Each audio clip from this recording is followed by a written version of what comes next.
the Bear Grylls Gerber 9-inch hatchet. As you can see, getting the hatchet out is a little bit of a struggle.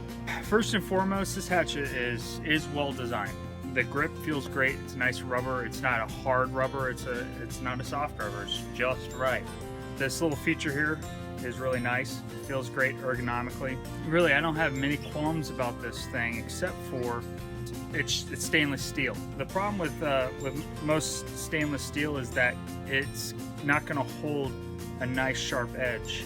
As a survival hatchet, last ditch effort, this thing is nice, light, but it's not going to have that long-lasting durability that you would expect from cold steel or something like 1095 or 1050 steel.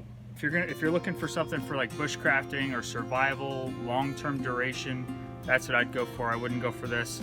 You could probably get one for about 50 bucks rather than something inexpensive as this. Notice right off the bat, this is really slender. You can't really hit nail head with that. And you can with something like this. And this is something that I've been having issues with because I keep getting cheap hatchets, and you can get chips. Now, same thing's happening on this Bear Grylls one, and I'm actually kind of sad to say that Gerber chose not to put something like 1095 or 1050 steel into here so that it would hold up to this. Now all I was doing is processing wood, and as you can see here, banging on it lightly with a hammer, processing wood, and it left some nice marks in there. And this hatchet is pretty sharp right off the bat. Now you see that right there.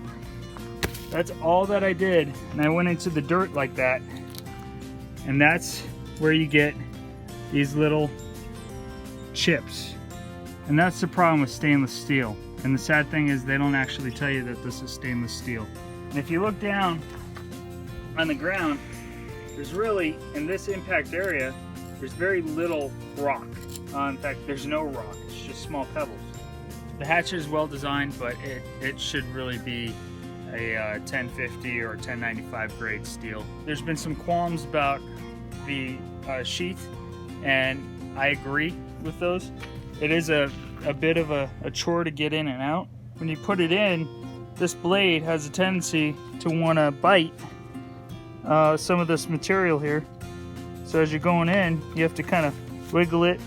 And the problem is, if you do that enough, it's just going to start eating away at the stitching here. And I mean, other than that, it's nice form. It's really light. It's I